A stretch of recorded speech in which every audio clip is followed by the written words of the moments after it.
I'm your host, AirsoftAL, and welcome to the first episode, first video, first fucking anything of Order of the Podcast.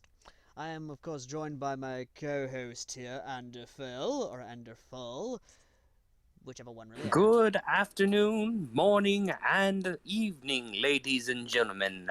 As the great man Vincent Price once said, greetings and hello from tomorrow. Nobody gives a shit. But in all seriousness, though, joining us today is actually our guest, Mercury, or known as Shadow Trooper. Also goes by Shadow Trooper 2, but that's a little later on when we actually are certain that we're safe for YouTube monetization. Which, if everything goes well, we will be. Hello, everyone. I'm Merc. Enjoy the sounds of my soothing voice. I'm joking, I'm not a ghoul. Yet, at least. Yet. Yet is the key word. But either way, Yep. ladies and gentlemen, so today's podcast we will be talking about a few things: fan fiction, media, guns, authors, what is being faced today, and of course, is Wattpad the YouTube of the fan fiction community. So I think we should go ahead and before we even get into thing, do you want to say anything, Merc, to the audience? You know, kind of introduce yourself a little bit while I get things set up on my end. Yep, okay, so I am Mercury, that's spelled with a U instead of an E. Weird story, not going to explain it. Probably won't, ever. But I go by the Shadow Trooper on Wattpad. I have been writing for the last 5 odd years. Heck, it might be closer to 8, actually. With some of my more popular stories, if you want to refer to them, being, let me just pull up the list, being stories such as, well, to start off, I'm working with both Al and Ander here, Star Wars Storyteller, a Star Wars reacting to the Storyteller video series. Much like Crimson's, but mine is a bit more serious. We are not quite through Season 1, but we will soon be there. Other stories you might know me from is the Warhammer 40k Gate, which is one of my most popular stories. You might have read, but as Al has covered before, I am also the writer of Gate, which is a Gate-style story set in the Fallout wasteland of the Mojave. But that will soon change. My one more story that I am fairly popular for is the Ruby story from a few years back, The Iron Huntsman, which is a BioShock story. At one point, I was even #1 in the category. But I am not just a person who writes stories for crossovers. I do have one that is fairly popular and original. A New World Half an Ocean Away, which is very much a Gate-themed story, but in a fantasy world, where two portals open up on opposite ends. And, well, we're currently exploring it. I do accept criticism, so, yeah. Well, that is interesting, I'm not gonna lie. So, that actually does kind of tie into a really interesting topic that me and Ander here were talking about, which was, I'll be honest, it was a interesting conversation, which does tie into BioShock. But that's going to be down the line. The first topic I think we want to get into is one that's kind of been up for debate since I dropped it. I've been doing. I said in a video was is Wattpad truly the YouTube of the fanfiction community? I'm gonna let you I'm gonna let you two kind of give your thoughts on this, and then as a actual YouTuber, I'll give my thoughts on it. Okay, so in my personal opinion, Wattpad is. I don't say it's a direct. It isn't a direct comparison, but it has its merits as the comparisons. With the fact that if you interact with a story, you get more interaction of that story type. So if you comment a lot on your own stories, you tend to end up getting your own stories. Hmm. Yeah, I've had that issue for a while. Any other comparisons you'd like to give? Maybe Eh, something that Wattpad does better than other websites? okay, as much as I. Okay, here is one thing that I can give Wattpad. It doesn't give in to peer pressure. Because, like, if you review bomb a story, it will not be removed. Which is good, but also pretty bad in some cases with one certain story that you have shortly talked about that I will not touch. Yeah, War of Two Worlds, the bastard that thinks, hey, why don't I use the damn initials for War of the Worlds? A much more superior story. And I'm guessing a story that you really like. You do not want me talking about War of the Worlds, motherfucker. You do not want me going down that rabbit hole. Oh, trust me, I saw the videos. I know your enjoyment of it. Oh yes. Which uh, moving on though to Ander now. Ander, your thoughts on the idea of Wattpad being compared to YouTube? Well, in all honesty, until we started this, I started helping, Crimson and Mercury. I never really been around Wattpad all that much. So, just from the observations I've seen, yeah, I could see why it's called a facsimile of YouTube because it has the different ranking systems and all that. That and the algorithm is literally YouTube's algorithm, but for Yeah, fan fiction. But the one thing I will give fan fiction is you can actually comment on the individual words if you want to.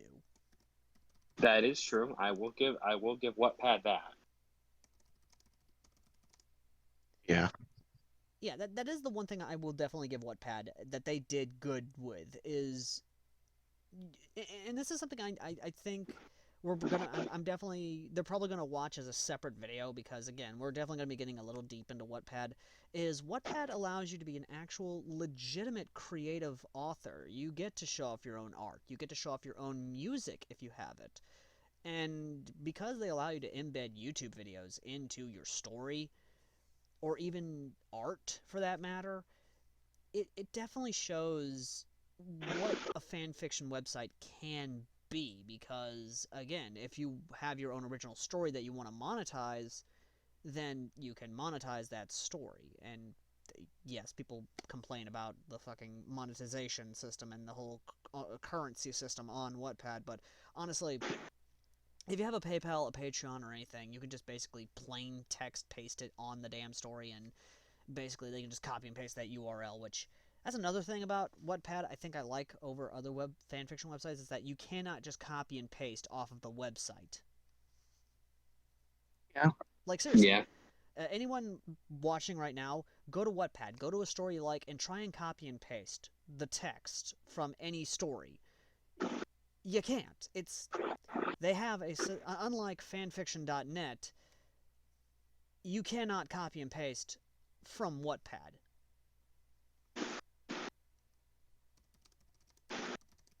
However, Admittedly, go ahead. admittedly, that does help with preventing piracy. The I do have one thing to say that can be a bit of a downside. If an author decides to delete a story and they do not post anywhere else, you kind of do lose it forever. That is something that It's a actually, fair trade off. yeah, it is, and that is definitely an issue. I think a lot of people face when they're dealing with that sort of thing. The only other issue I can think of is that with because again, it's like there are people who are actually copying and pasting fanfiction.net stories and putting them on Wattpad, but they're putting in the title backup as to say, like, I love this author's stories, but because of the creator union or the union of creators, um, I'm not gonna lose it. I'm not wanting this to be lost because again, fanfiction.net is dying as a platform. Like, Yeah, yes, there are still good stories being published there, but it it is. is It took the Tumblr route for. It took a Tumblr route. it's not so much a Tumblr route as in it has a curator's issue. It has a critics issue. It has an issue that I'll be honest, I wish was not there. But with Wattpad, much like YouTube, unless you're basically sent a cease and desist or a DMCA strike or takedown, the story will remain. Yeah, That is the one thing about Wattpad I do like. I'm not like YouTube, which everything does get a fucking DMCA goddamn takedown. yeah. Fucking quantum TV. We're not getting into that. We're not getting into that. Moving on though from that little bit, on to the next topic, which I think we'll all three do enjoy, is a question that us as Fallout players have questioned ourselves. When does a mod become either a great story or become a good source for great fan fiction? And I just want to give some examples here. Fallout New Vegas. Fallout New Vegas is New California. Fallout New Vegas is the Frontier. Not Old World Blues. Uh, fucking Fallout 3, Mothership Zeta Crew. And for those of you who are listening, pull up YouTube on a separate tab and look up the trailers for these things. You will not be disappointed. Or just do a little digging into them. You will not be disappointed. Or even, of course, my personal favorite, which I still haven't beaten because crashing issues galore, Fallout 4's America Rising, an Enclave mod. Do you want to experience the rise of the Enclave, but you don't have the stomach for genocidal madmen? Well, then this is the mod for you. America Rises, A Tale of the Enclave, shows the perspective of a group of Enclave soldiers that do not believe in what the Enclave of 1 and 2 did. They want to take America back. Back from the mutants. Back from the ghouls. Carol, that is. Yep. And to do that, they need your help. Go and join your local Enclave recruiting station. So, before I continue, so everyone knows New California. Everyone knows about the Frontier as much Yeah, as yeah. as much as people don't want to talk about As this. much as we don't want to talk about it. The aspects of of the Frontier. There were some good aspects of it. Yeah. But I bet none of you have heard of the Fallout 3 mod Mothership Zeta Crew. Have you? I have heard of it, just never really looked into it. Mostly because I don't play Fallout 3. Okay, so for you guys and the audience, I'm going to play the trailer, which for them it's literally playing the trailer. For me, it's for you guys, I'm just dropping the link. Ooh, guess what?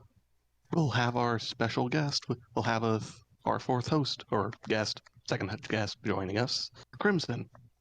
Oh, very good, very good, very good, very good, very good, very good.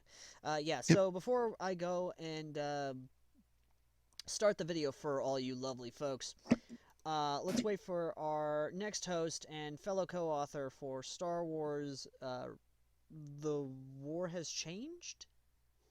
I believe. Let me double check the name, Either way, because I. I'll post it in I'll add an image of it in post, so it's whatever. Yeah. Yeah, but no, seriously though. So again, it's one of those things of. So before I play this, I just want to say this now. Before you guys, which I do recommend you guys actually do pull up the video on your own. Uh, you you hit pause, Merc, before you play it, Yep. and what you're going to want to do is wait for Crimson to get in here, and then of course we'll get him to join in the same time, and we'll all like do a synchronized countdown of basically like 3, 2, 1, play, and we'll have the video play for not only you guys but also the audience. But Crimson's here. And yep. Crimson, give us a short introduction. Hello, sorry I'm late. It's no worry. It's not like this is the first episode or anything. Yeah, not like it's anything important. Hey, first off, my mother want me to help with making fucking fajita shells. And second, we didn't really, I didn't really have a schedule today, so. Right. Anyway, so Crimson, if you would so kindly as to click the link, but hit pause for the video, and that way, for the lovely people at home, when the countdown happens, the video shall play. Okay, does everyone have the video paused? Yep. Yep. Right. Got it. Alright, ladies and gentlemen, the introduction to Mothership Zeta Crew, the Terran Starship Command, which honestly is a really good mod, underrated. Starting in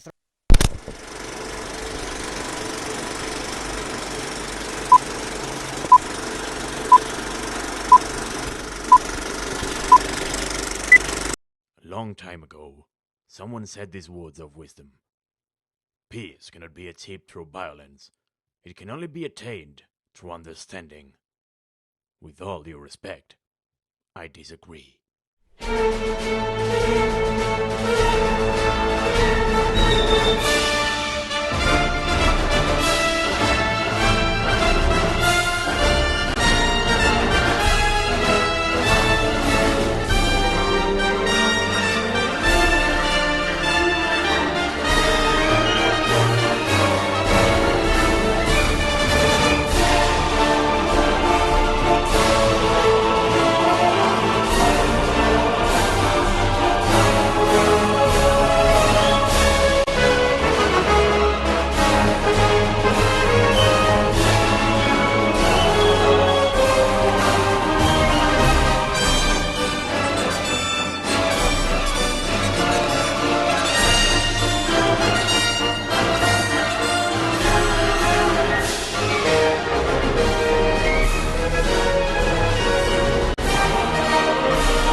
Ah!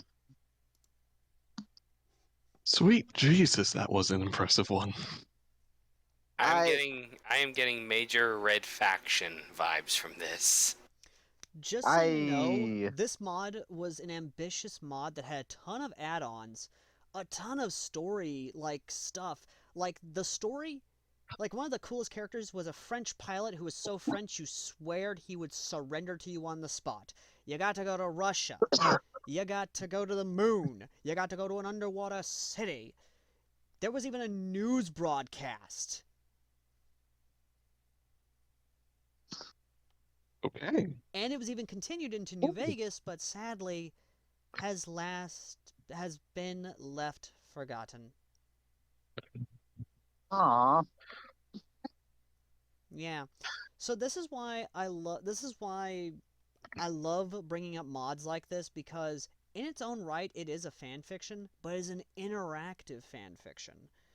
And there is so much that can be done with it.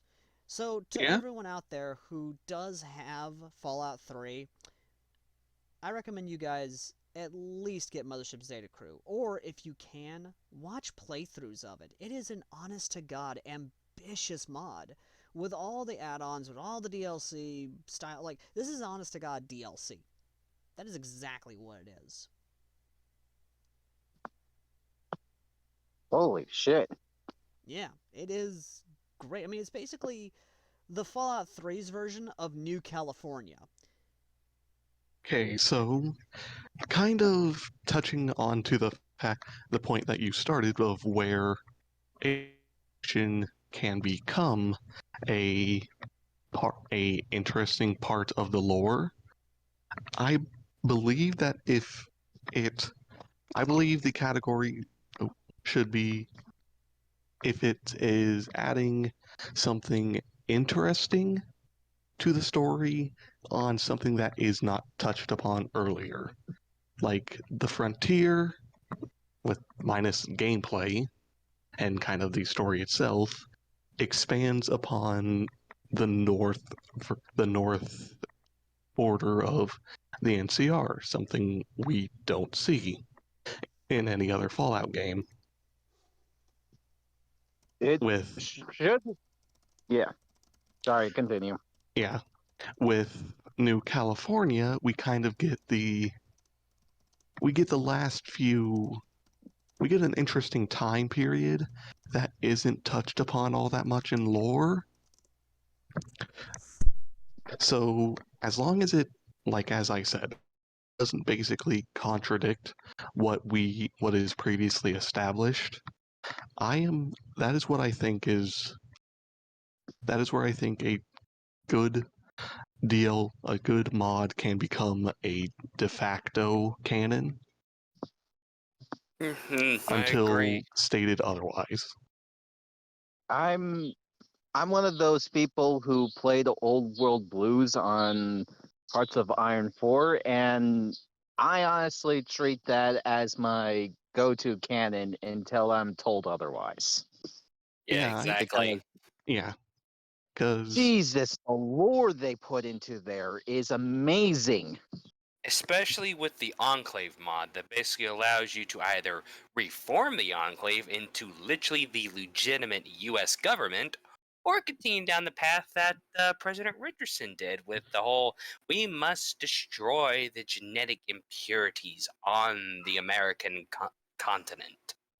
yeah, and They speaking of Old World Blues, with the recent update of Tandy's Revenge, they have added quite a few new groups, including a lot more of Canada. And we're basically at the Nebraska area currently. yeah. Good, that means we're at the But Mississippi. Now all we need to do is just get a little bit further over. The when are next we gonna one get is the Kansas? I believe it may be the next update or the update after that. I am not sure. I haven't looked at the Reddit in a bit. Yes. Finally, my home state. Uh, We're probably not going to get to my home state until toward the end of it. What's I your forgot. What state? state are you from? I'm originally from North Carolina. Oh yeah, Oh, you're quite Yeah, a ways. I think you're I'm 3 to quite a 4 ways away. updates.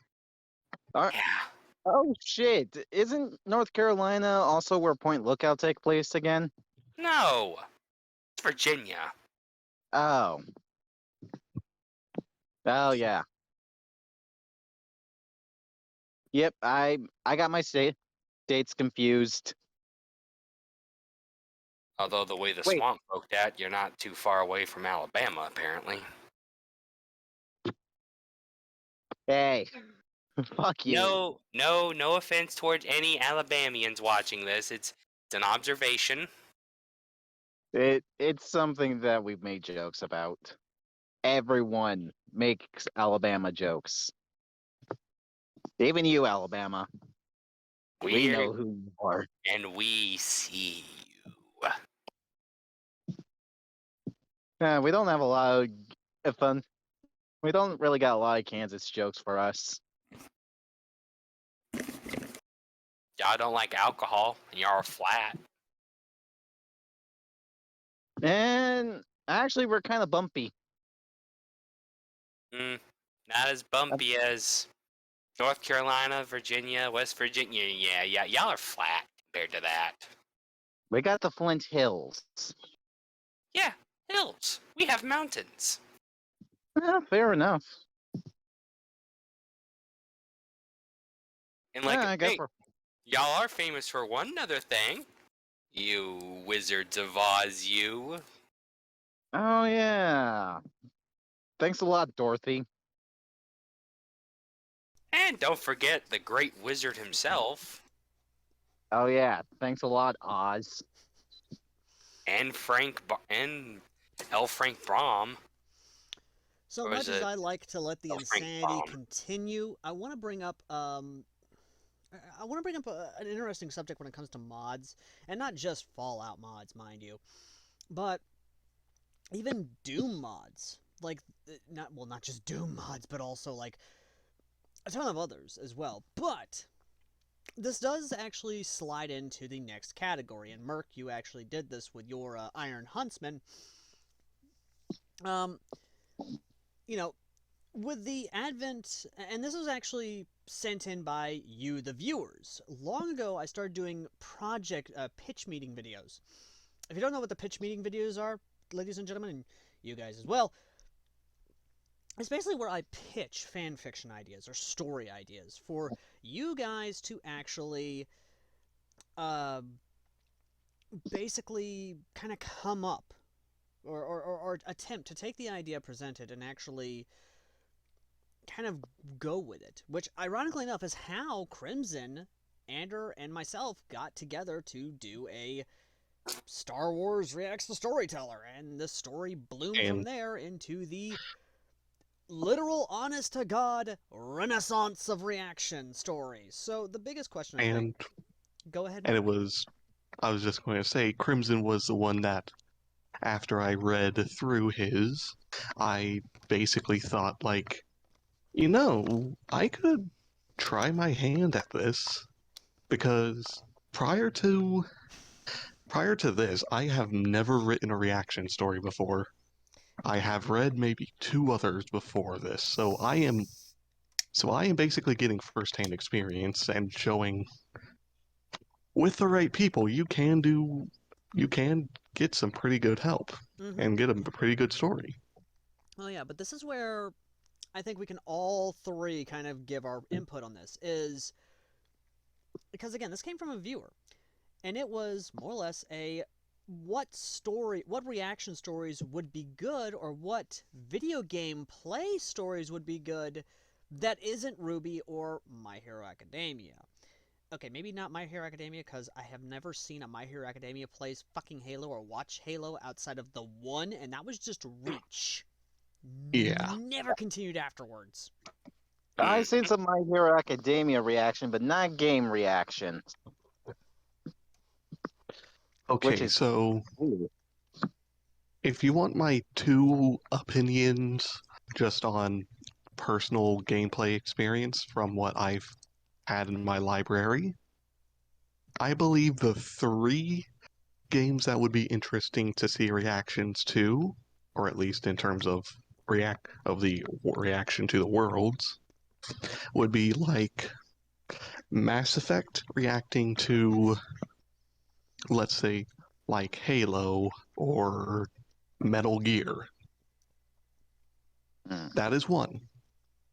Because those are two very different types of sci-fi.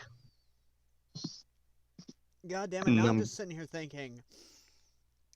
I don't know why this came to mind, but I'm just sitting here thinking about Tali trying to sneak in with a box, and then she informs either Shepard or her Turian handler Garrus, like, Garrus, I'm trying to sneak past, but the clapping of my ass cheeks keep alerting the guards.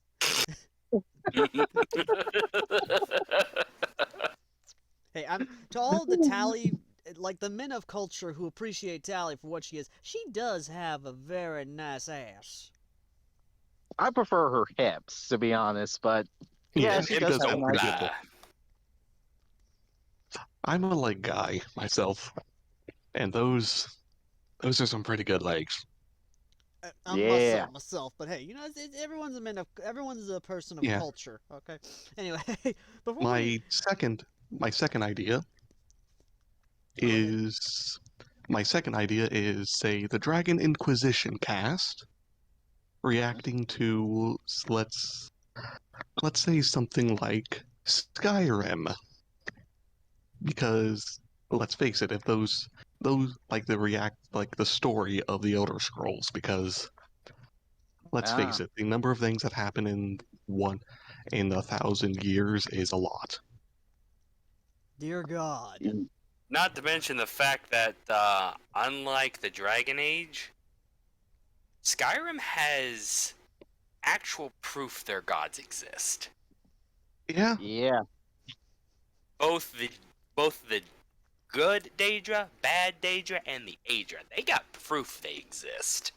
my only other I reaction would, my only other idea for drag, and okay, here's kind of a strange one, but here is a third idea of just like, let's say, okay, this is going to kind of put a general term. Let's say it's the Black Ops 2 squad of Okay. like Woods Mhm. Mason, and like Mason's both the son. Mason's son David and Harper reacting to kind of the alternate history, modern day setting stories such as Frontline or Frontline Singularity, just various military shooter with alternate history stuff. or the Like Turning horrible. Point, Follow Liberty. No, Yes. God, no. Yeah, I sadly bought that game and it fucking sucks. I have good memories of that game. Thank you very much. If you Oh, want a sorry, I think game that I actually somewhat enjoyed as a guilty pleasure as a reaction, Homefront. that's Homefront. Yeah, I enjoyed that one. Yeah, that's a guilty Uh, pleasure for me. and and I'll admit I actually enjoyed the Homefront Revolution that came out. Yeah, I Not gonna tried that game. comment. As for I tried that. Homefront, It is not a I mean, personally it is let not a me favorite. let me finish. I've played both of them, and unfortunately, I have lost the first Homefront. But of the two, I did enjoy the first one because the story. yeah, It replace. didn't. It did not retcon literally the entire story. First game. Yeah, and the sad thing is Um, that for Homefront, and this is what's fun, a little fun back behind the scenes stuff. They had the guys of Red Dawn write the story for Homefront 1, and Homefront 2, they were like, well, you guys did good, but fuck you, you're out. Let's get these people who we don't know, have no credits to their name, and fuck it, we don't care. They're cheap. I mean, the story is good. It's just they could have done a whole lot better. North Korea attempting to actually fucking invade it. That was a trouble. Yeah, no, fucking replace North Korea with China, and then we're golden. true. What? Well, you know, like the fact that the North Koreans overthrew their communist government and instilled democracy because of a series of failed famines and floods, No, and I then don't believe became it. better than the U.S. and somehow managed to corner the arms market to the point where we're buying North Korean-made weapons, getting into debt with them, and then somehow they're able to turn everything off and us not even know about the back hole into it. Again, replace North That, Korea with China, and we're all good. For I mean, you ain't both wrong. Homefront games. Anyway, before we get off on a Iconography holds up tangent, with that. before we get into a tangent here, here's the Yeah. thing. There is a series of fan fictions that's actually legitimately really good. It is literally Night Raid Plays or Night Raid Watches. It is by this one author who legitimately is good. It was Night Raid literally playing the Modern Warfare trilogy, and I was enjoying it. And it even had some of the guys from the Modern Warfare series appearing in their world. Arms coming in, actual legitimate ultra-nationalists showing up, a big bad, and then he ended it.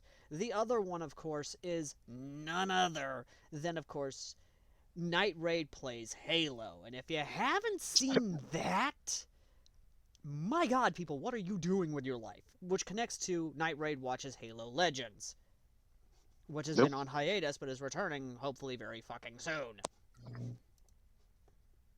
Excuse me for 1 second. Anyway, but no, You know, seriously, go ahead. there is one game series I kind of want to see more reactions to or more crossovers with, Besides Bioshock, besides Bioshock. I don't know if y'all have ever heard of it, but it's called Frostpunk. I'm aware of it. Oh, I'm aware of it.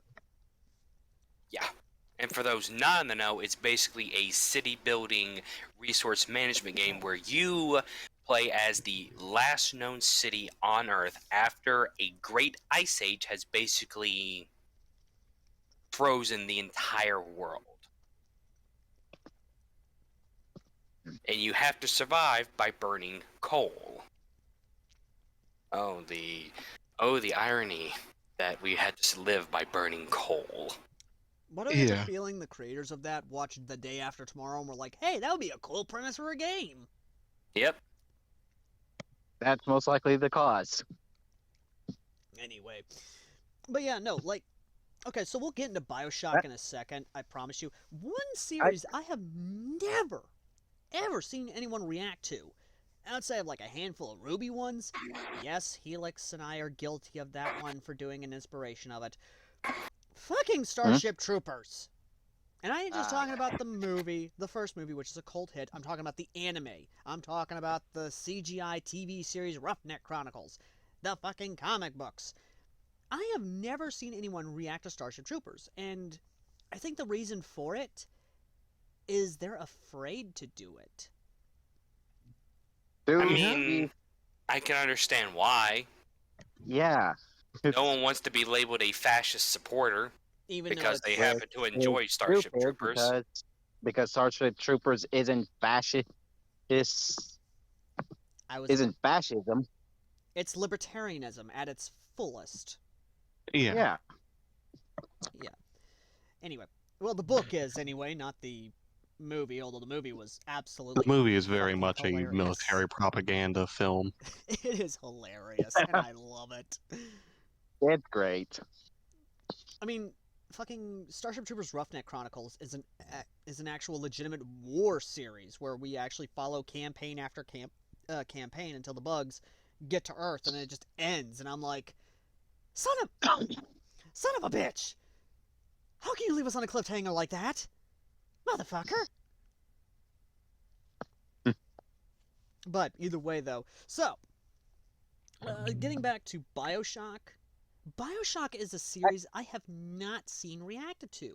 Like, very few have done that.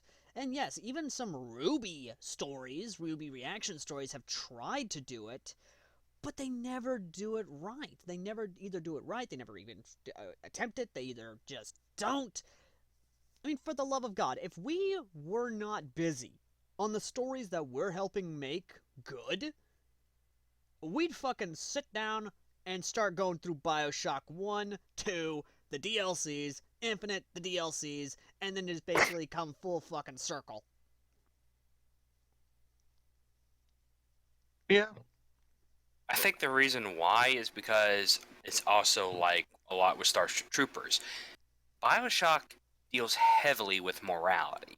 Well, Bioshock Yeah. 1 deals with choice. Yeah. Bioshock. Bioshock 1 is more of a choice. Is like, are you actually making your own choice? Or are you following what you are told to do? That is kind of what is, I guess, the premise. Mm-hmm. And It's the remember freedom what of choice. Andrew, yeah, and Yeah. remember what Andrew Ryan says literally the entire game. A man And chooses, but a chooses, and a slave obeys. obeys. You're already making my job harder and having to track down these goddamn clips to put into this fucking thing. Give me a break. Moving on. Yeah. Bioshock 1 is probably going to be one of the better stories for a reaction. Because, number one, it shows them, like, the idea of freedom of choice. Are they truly in control of their lives? Are they even there? Are they not? Are they just characters in a story being puppeted by their invisible masters as they continue on with their lives, not knowing if they are actually in control or not? Yeah. Now, aside from that, I think the biggest thing would be the visceral reaction to the splicers, the idea of Rapture itself. But the question is not the reaction themselves. It's who is reacting to Bioshock. Because Hmm. Ruby is an Yeah, 'cause- obvious choice, and everyone's going like, Yeah. yeah, Ruby, yeah, art, art, art, art. Just fuck Let's off. face it, we're having four. Let's face it, at this point, Ru- Ruby is now just a thing of, hey, let's have four lesbians react to something with the occasional others. Dude, seriously? Seriously. Am I wrong, Ander, though? Ander, have you been in the fan base since the very beginning? Yes. Well, not the very beginning. So was Face it. I. The only time where it was hinted that it might not be like that is season 1, and that did not last. Yeah, No, it did not. let's be honest. Neptune tried way too hard, and Gentlemen? Weiss was like, no. Gentlemen, do we want this video to get fucking demonetized faster than, well, me doing an Airsoft review? We're not talking about that part of the fandom. It's still Yeah. gonna get demonetized. Sure, you can't badmouth mean- the Alphabet Mafia, just I like mean, you can't I badmouth mean, the it's E4 not- Mafia. I mean, it's not like we are. We're just Oy. saying that we can understand why Weiss wouldn't fall for Neptune. Moving on. Back- The next obvious back to the choice point. that anyone would want to do would be, of course, My Say Hero Red versus- Academia. I was gonna say red versus blue. Mm, No, I'm talking about like the series, like the anime or people to react to Bioshock would be, of course, My Hero Academia, which, really thinking about that? Oh God. Andrew, shut the hell up. That would be interesting. Oh Oy. Lord. So, I know it's cliche to do My Hero Academia, but at the same time, it would make a lot of sense.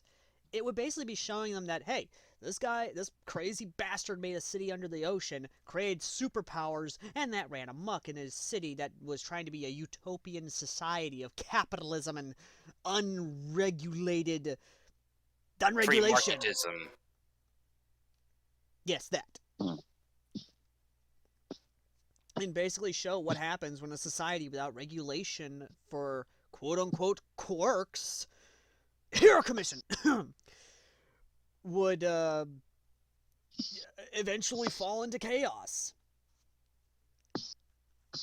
to be fair, the Hero Commission isn't so great either. Hawks. Moving on. Child soldier. Moving on. Lady Nagat.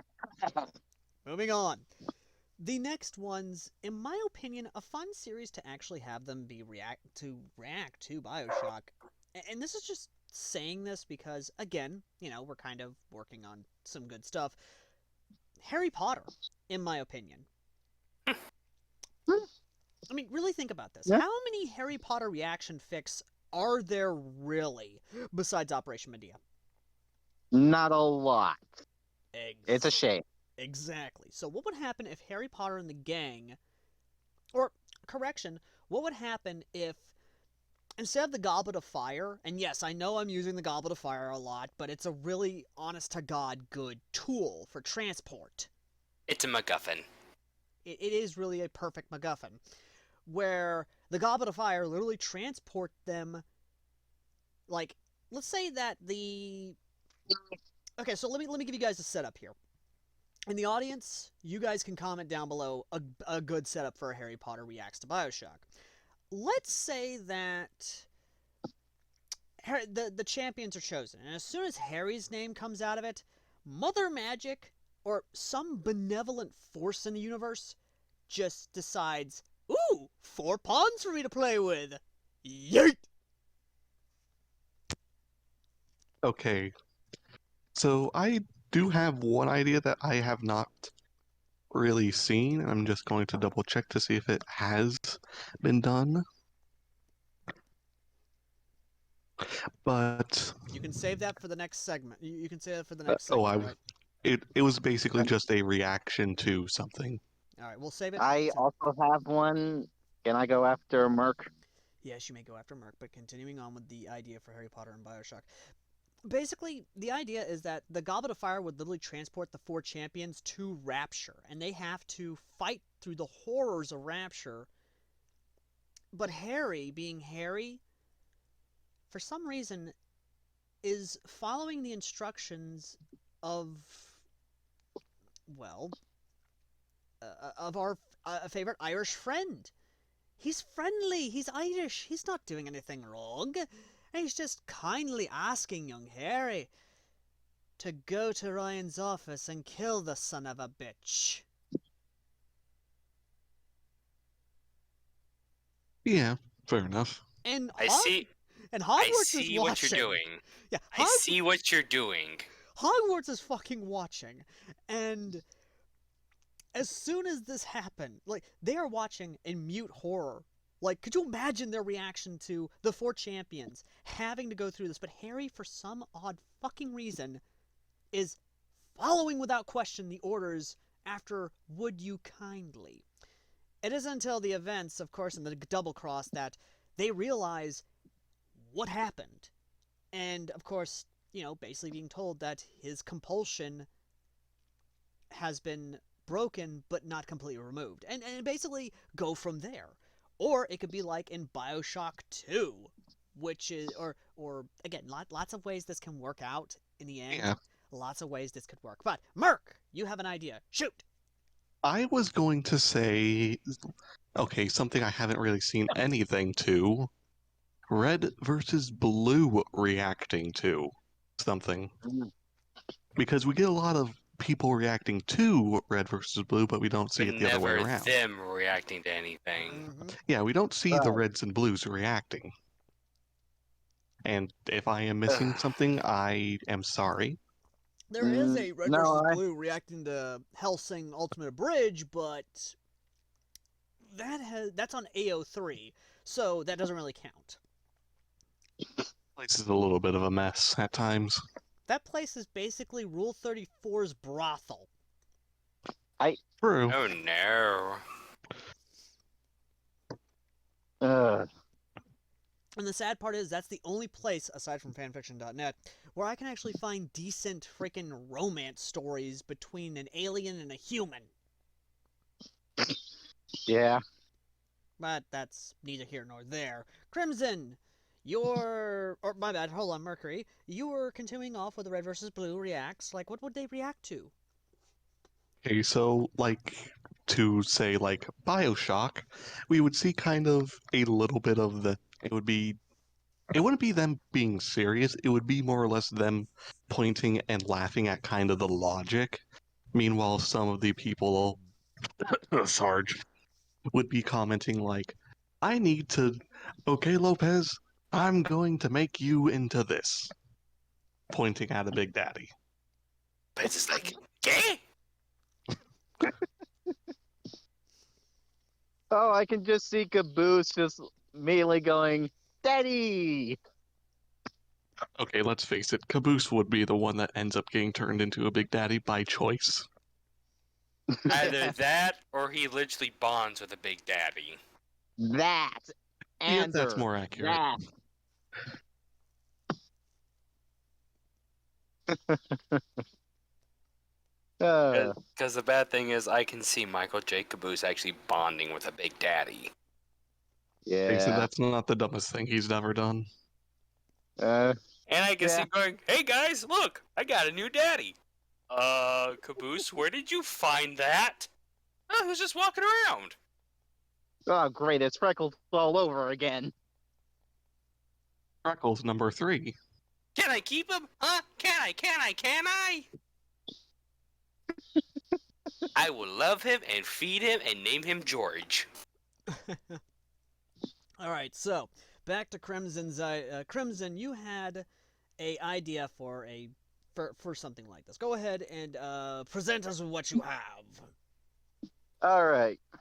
So, I've only seen one story evolving with this idea, and it's a Ruby reacting to the story, of course. And that is insert series reacts X to Fate Zero. Well, I've never seen the Fate series, so I'm just gonna mute the hell out of that. Like, for instance, Harry Potter. What would happen if the wizarding world finds out about, oh hey, a holy grail? Can we create a holy grail? Goblet And of then Fire 2.0. Yes.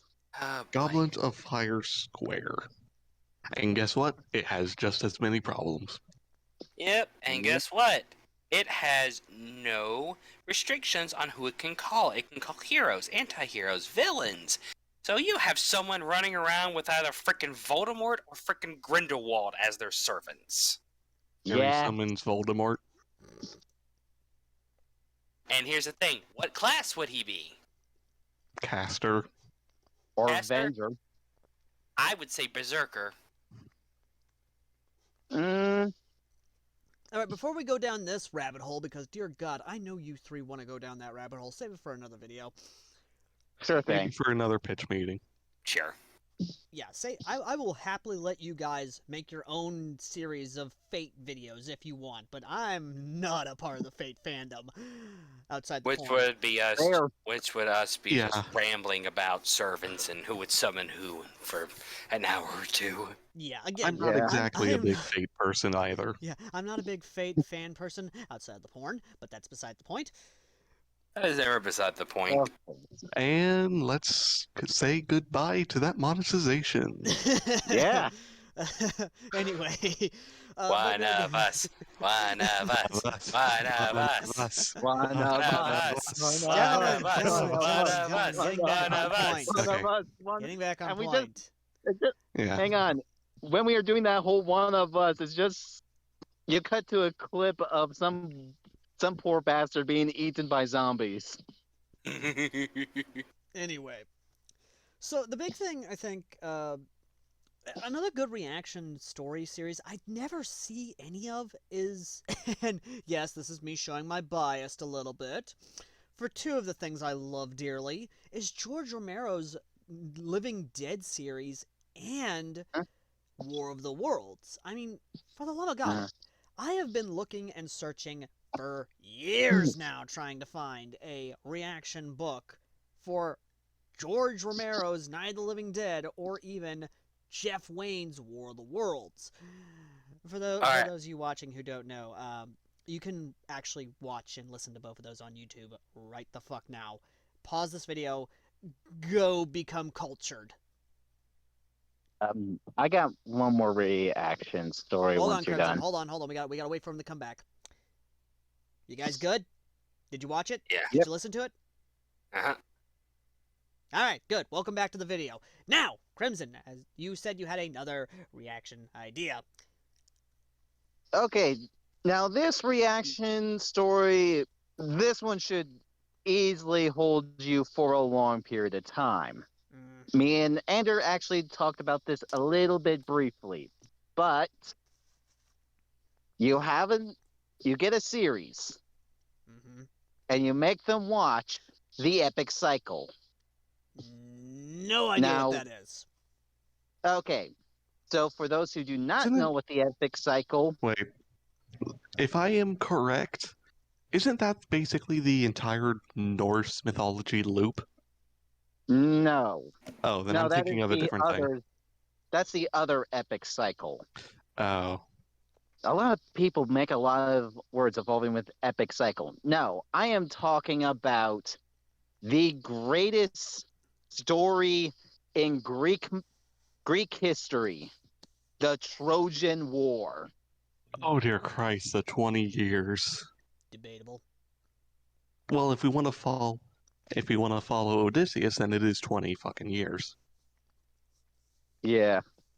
Moving And on. if you want Not to mention that time he spends at Circe's island. That's 9. And Wait, no, that's that's one stop. I was thinking of dang it, I'm trying to remember. Calypso's island. yeah. That's 9 years.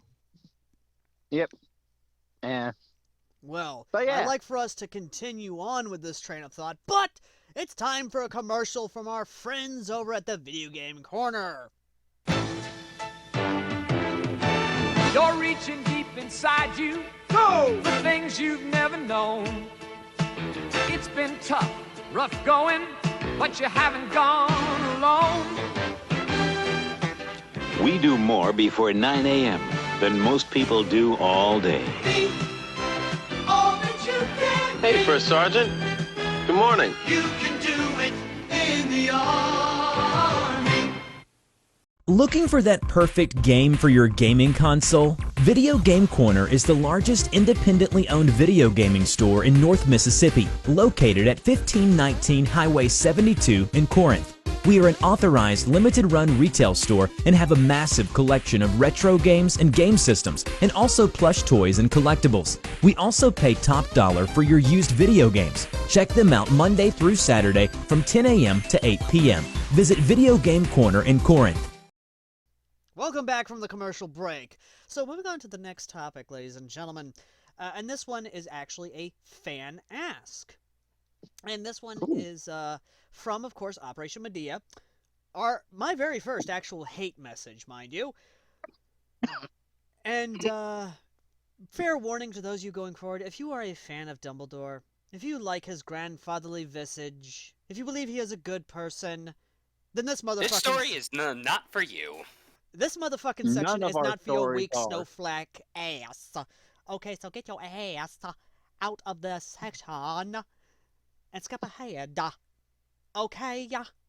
Alright. Just so you know, I have never read the Harry Potter series, and I know that Dumbledore is a horrible character. He really is. So, Fuck that guy. the message goes as... Do you guys want me to read this in an aristocratic voice or a squire? Read it how you want. All Read right, it how you want. I shall read it in Read a it however you squire want. voice. Excuse me.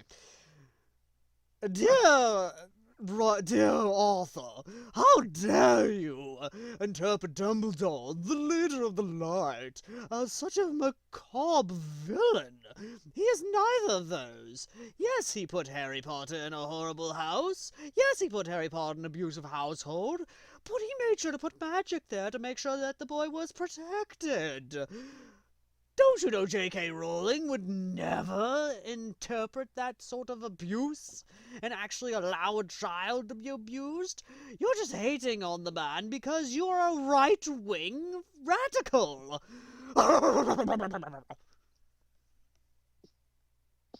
Okay, Was I that think the end?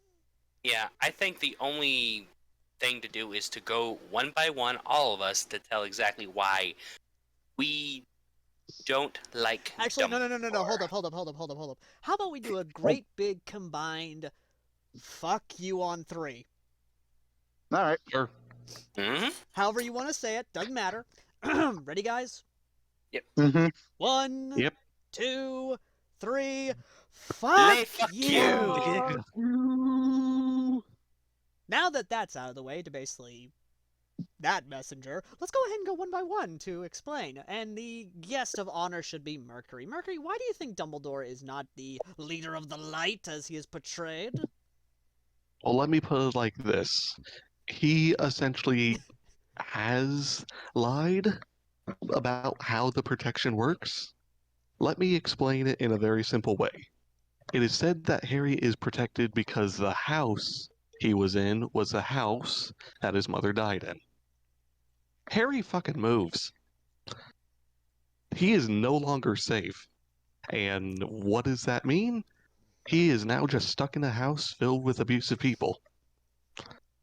Not very good when you are basically the leader of one of the greatest houses of wizardry in the known world. And must I even... And that is enough for me to just say, yeah, he basically just created a self-sacrificing creature. Anderfall, you're next. Alright, for one, I really hate to defend him from what Mercury said, but I believe it was implied the protections were on him, and thus of people blood related to Harry. So Petunia was blood related to him, so as long as she accepted him into her house, protections would be there. As I said, I've never read Harry Potter.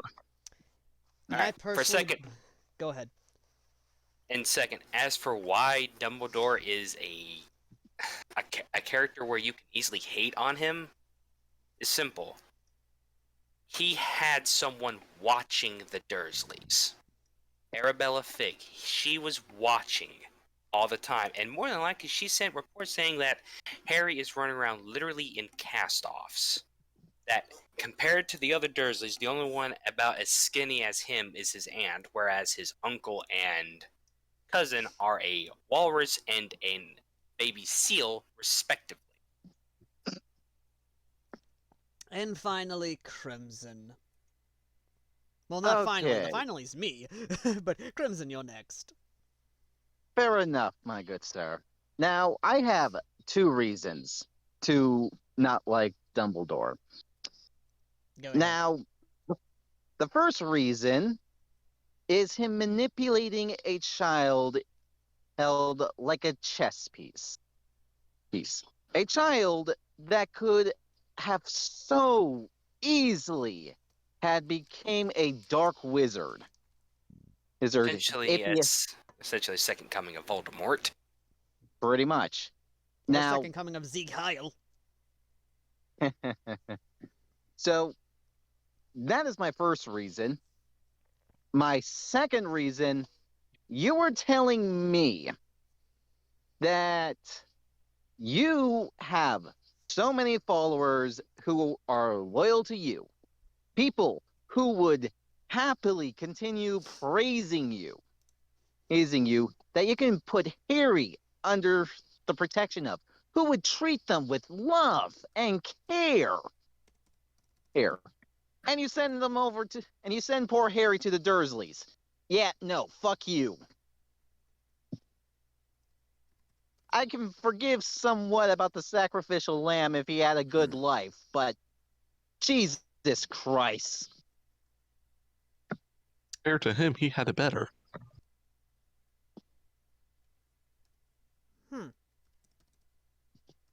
And just before anyone says anything, no, I am not a Christian. Neither am I, but still. That's true. Uh, That's very true. So before we continue on to me, why don't we have a word from Minerva? Which for you guys will be a clip from an honest-to-God funny TikToker. For these Yes. for these three morons here, it's just a link. It's just a hop, skip, and a link away. Do you think that's why she only slapped Potter? Because he's an orphan, he can't even tell his parents. I mean, he could tell the Dursleys, but they'd just be like, yeah, slap him again. No, honestly, I'd have taken him. Think how polite and capable he'd be. Threaten the Dursleys so that he could come back 2 weeks a year to replenish the blood protection. I'd have got him his first broom early. Think how good he'd be at Quidditch now. Yeah, that's what I'm saying. Victor Crumb who? I'd have made the best Quidditch grandma. And he'd have a little Scottish accent, no. But never mind, of course, Albus, your idea's way better. Thank you, Miss Minerva McGonagall.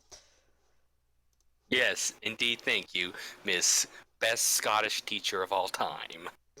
The one who actually keeps Hogwarts fucking afloat, who carries it on her back and literally does all the paperwork. Dear God, woman, how have you not had a fucking heart attack? Oh, I forgot you're Scottish.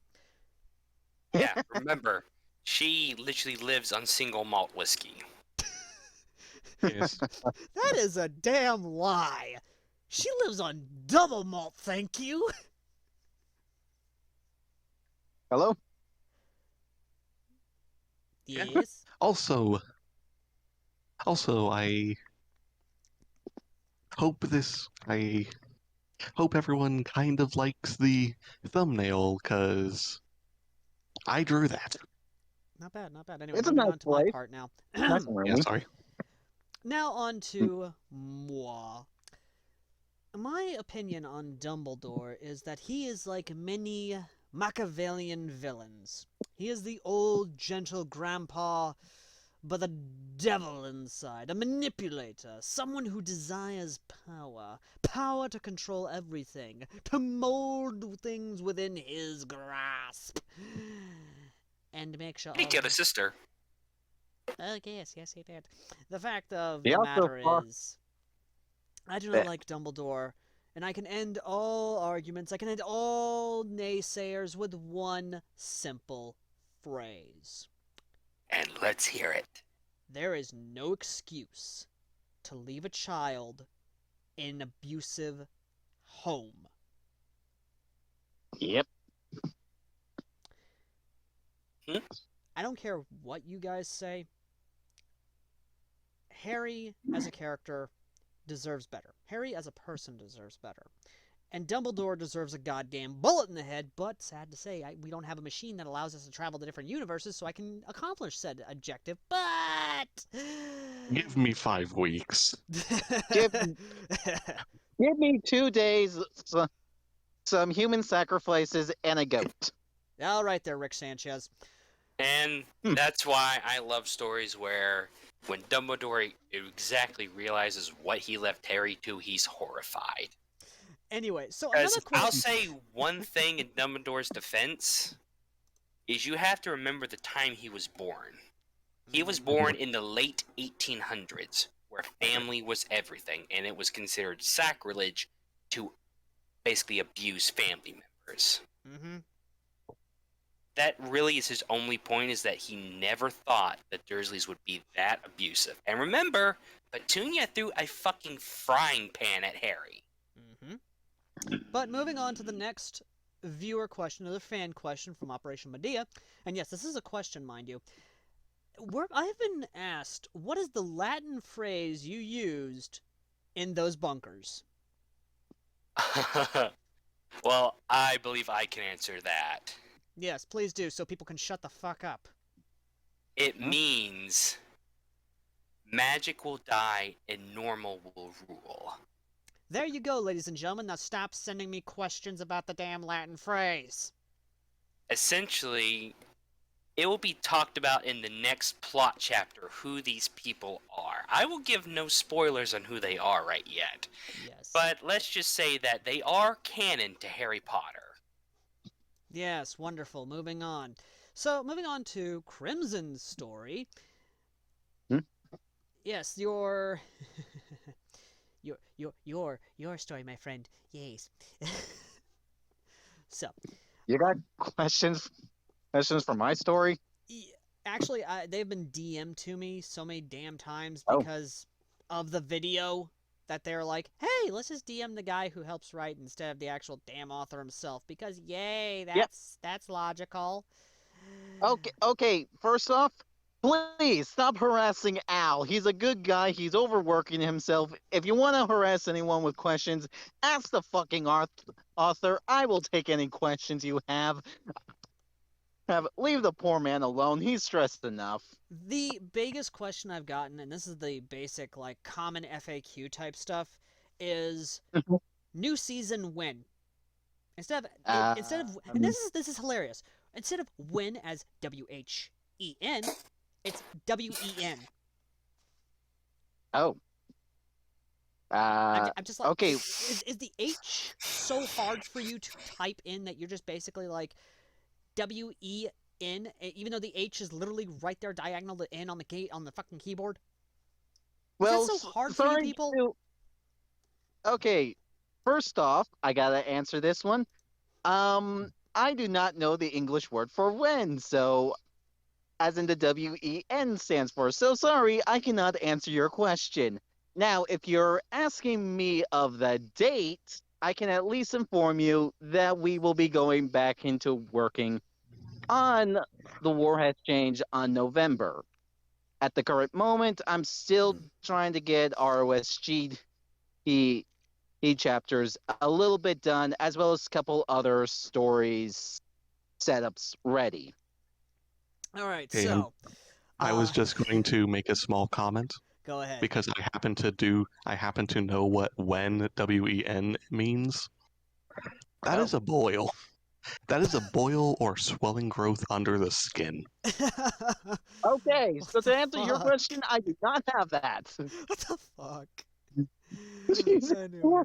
Anyway, so to Mercury. Okay, so for everyone needing context for the latest chapter for Merc's story, which is literally number 85, Kim's Ideas Training in FEV, for his Star Wars storyteller, we introduced a character who is a gym mommy. And if you don't know what gym mommy is, please open up the Google in incognito mode and immediately type into that and then discover yourself. The question I've got, Merc, was what inspired the scene in the for the Love Struck Mando? Okay, Now, I said so Love Struck Mando because the actual original wording was Men of Culture Mando. And, ladies and gentlemen, you shall see it yourself. And to the men here, my fellow men of culture within this podcast group, well, why well, the... let's just say TikTok's Hammer the Shark.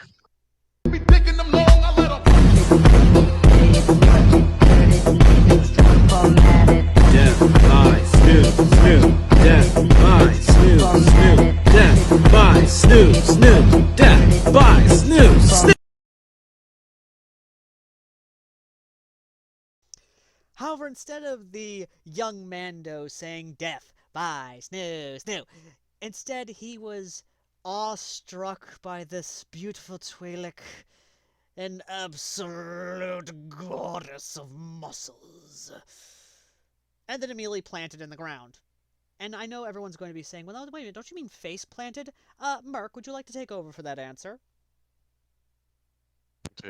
When I mean planted, I mean she grabbed him by the neck, lifted him into the air, and slammed him so hard into the ground that the only thing left in the that was above ground was his hands and his legs. He became a tree.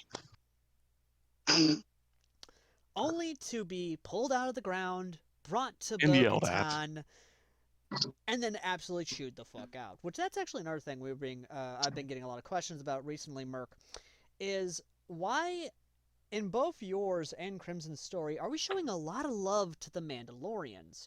I'm going to go ahead and say this now. Mandalorians deserve all the love they can get. They are very much so underrepresented. And are falsely represented, mind you. They're not all war barons and warlords or war queens or savages. You Or uncultured... pacifists. Yeah, oh, you're pacifist, you uncultured swine. But I shall let you and Merc answer this one at a time. Merc, you Crimson go Ollie. first. Okay, so I'll go first. My reason for the unusually high number of Mandalorians appearances is, well, for one, it's because they are a group that isn't with ambitions that will affect the wider galaxy, which is a good place to have when you're wanting to have a semi-neutral party, in quotation marks, react. As for the as for the other reason, well, my co-authors kind of like writing the stuff. And because we have been creating the stuff of the Mandalorian Rangers, which are NCR Rangers and Mandalorian Commandos combined.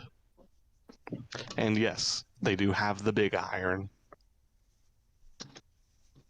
We also have been developing a lot more of the characters that we do not get a lot of time with in the shows or even in the comics. So it's nice to get some character development.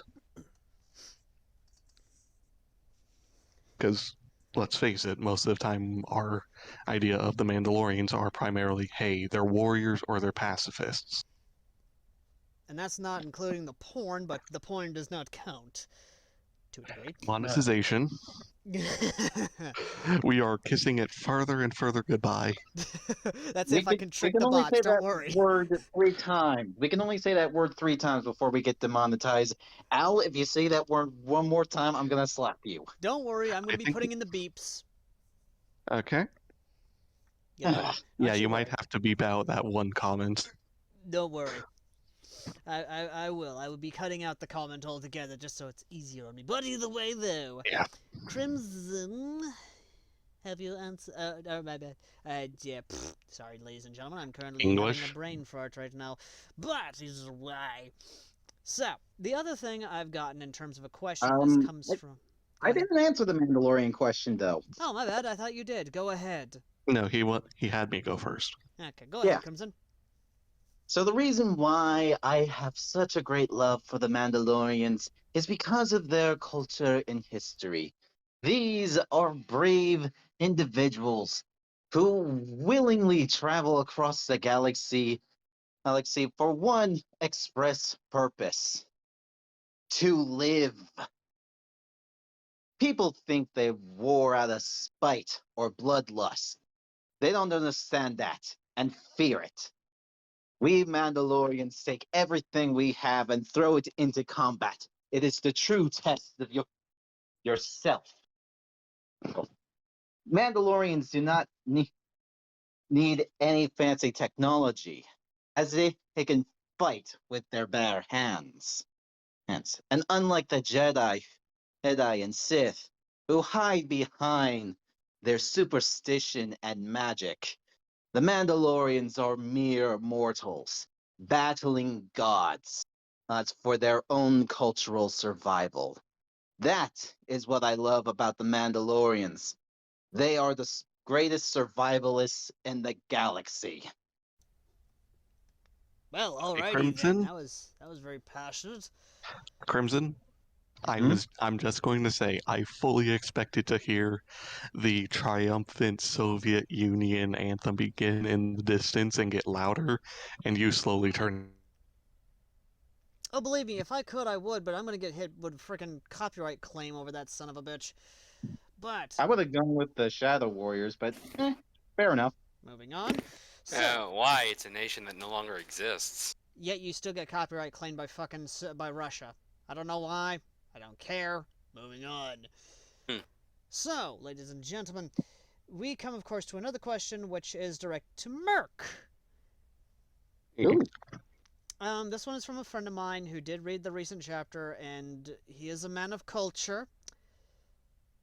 Well, correction, it's actually a woman of culture, but she likes to fuck with people by saying she's actually a guy online just to screw with them, so it's actually a woman of culture.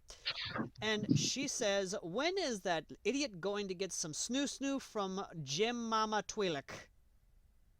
Okay, let me say this. The plan will be within the next. He will either have a crushed pelvis within 2 plot chapters, or he will need a neck brace in the next plot chapter. It doesn't matter. He got snoo snoo. Not if he has a broken neck. That is still a badge of honor among men of culture. Unless she kicked his ass, then by all means, it's more of a... You got another chance before you die, my guy. Just give up. Never! Well, to iterate a 40K joke about Katachan, Oh no. basically, that erection now has a meaning. Anyway, yeah, no, for those of you who don't, like I said, for those of you who don't know, go ahead and just go read. You can read all these chapters, all what we've said and talked about in the pinned comment down below, minus the ones that do not exist. Yet. We haven't decided. By the time of this video is going up, we probably still haven't decided whether or not we actually want to do a Bioshock reaction story yet. Give us about a year, and then we'll probably get back to you. But, Yeah. ladies and gentlemen, moving on, of course, to the next section. This one, I can't believe I'm going to be saying, because of my own blood pressure, so I'm probably going to nope out of this section for my own health. Oh, good. This will be interesting. Ladies and gentlemen, I wish for these morons to talk about what authors get wrong about firearms in fiction, both fan fiction and regular. Gentlemen, I'm noping myself out of here for my own blood pressure. Enjoy. Okay. We'll message you when we're done. Yeah. Okay, so shall we bring up a point? Like, where should we begin? I will start it. Okay. A lot of authors will call magazines clips. Oh, yep. Now, the difference between a clip and a magazine is simple. A magazine is a 10, 20, or 30 round detachable It's not clip, magazine. it's magazine! Magazine! It's a magazine! It's not, it's a piece of metal wrapped around bullets with a spring and a follower that feeds bullets into the contact. Back out. Zach, calm down. Okay?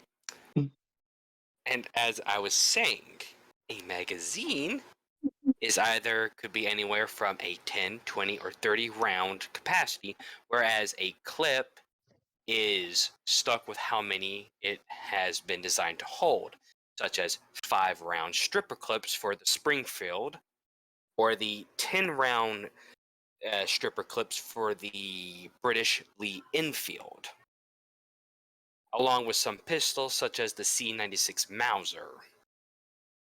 Yeah. Here is just. Okay, this is a very weird example that I'm going to kind of slightly nitpick on, but I feel like whenever there is a thing that basically goes around involving the special types of ammunition for shotguns, we only see basically like, oh, it's a shotgun. It's not going to work at far range. As a person who has used a shotgun and has hunted, I am just going to say 20 feet or 20 meters that is still effective range, but so is 50 meters with slug rounds. Just because it's a shotgun doesn't mean the range is about as far as you can, about as far as your arm is. Sure, it might be a bit more effective, but it's probably not at point blank.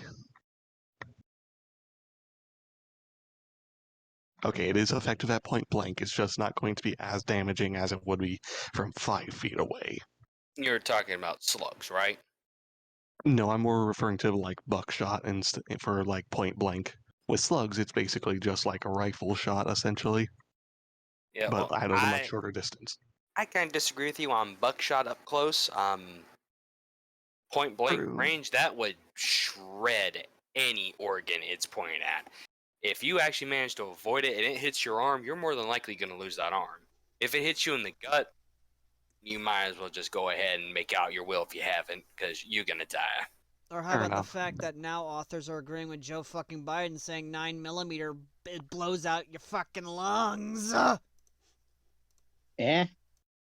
He said that now authors are agreeing with Joe Biden that 9mm will blow out your fucking lungs. Jesus, Joe Biden. Oh, okay. Ladies and gentlemen, if you haven't already figured it out, most of us are firm believers in the Second Amendment. Oh, With definitely on that part. With Al being the most ardent of us. Yeah. Yay!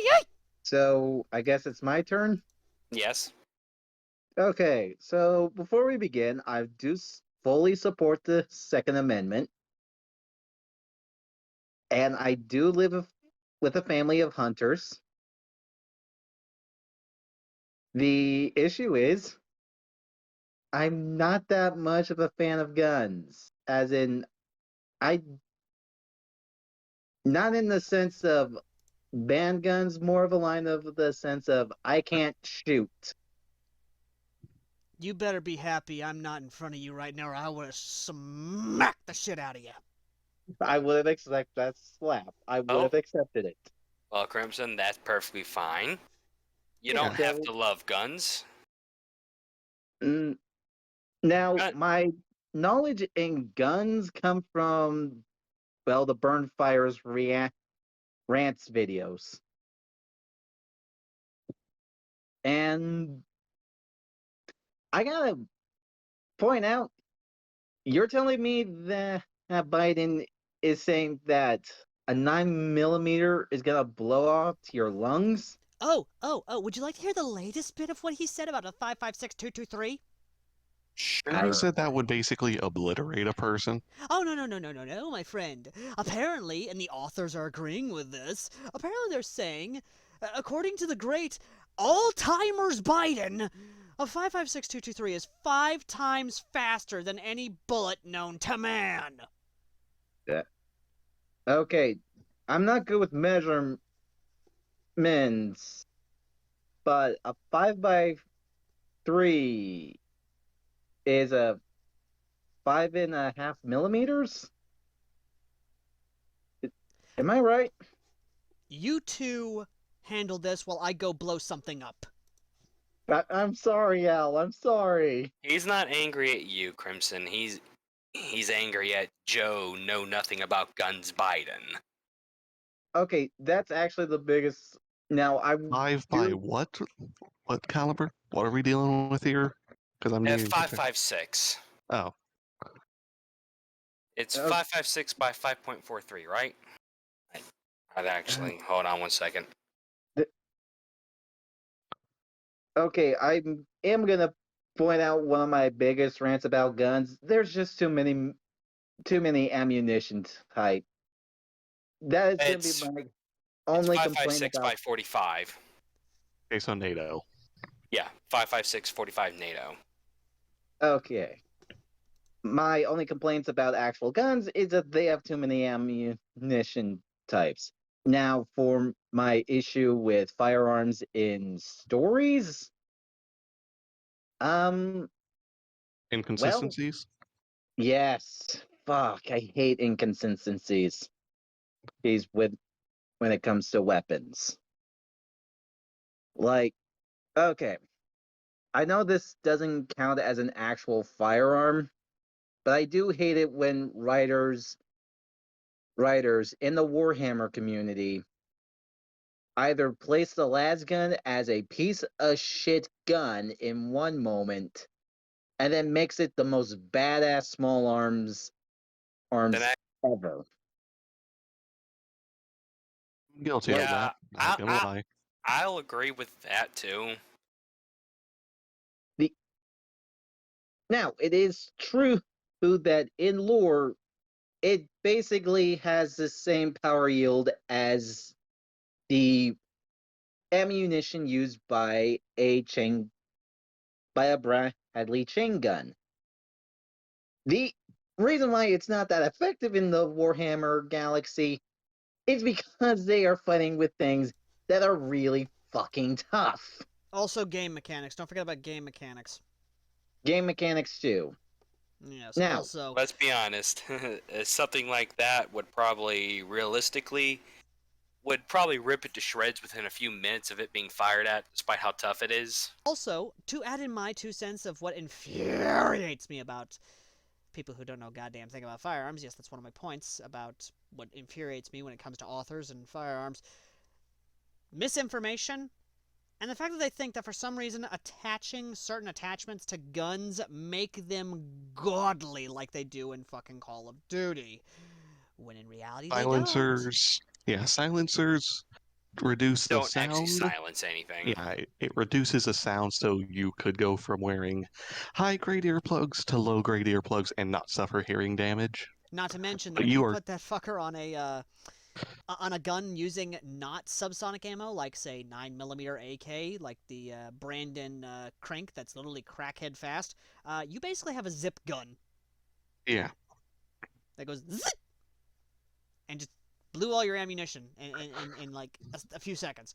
But no, seriously though, the fucking misinformation on some of these stories is so fucking stupid that I myself have actually been called out by people who don't know a damn thing about guns.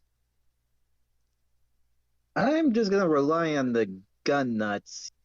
That's for my information when it comes to firearms. And do not forget the holy name of Ian McCollum, i.e. Gun Jesus. Thought that was Moses Browning. No, he's gun god. Oh yeah. No, he was God's chosen to bless unto us the holiness that is the firearms of 1911, the lever-action rifle, the machine gun, and the silencer. Oh wait, no, that was Maxim. Ironic. Yes. Mm. Anyway, but no, seriously though, I don't know why most of these non-Asian people, non-American people, God, even American writers, think they understand how a firearm works. Or, oh my God, even some of the fantasy stories I've read. Like, dear God, people, could you do your research? Could you actually understand how a fucking firearm works? Oh, you're talking about the gate community, aren't you? Oh, not just the fucking gay community. I'm also calling out.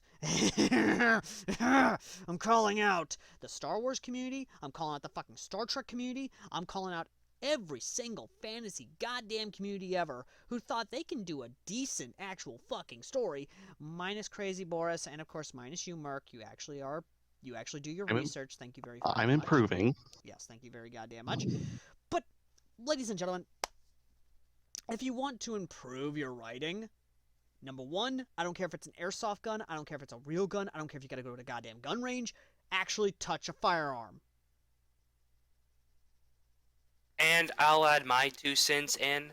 Do not believe any journalists that say that the recoil on an AR-15 is horrifying. It's not. Hell, here's some video of me actually firing an AR-15.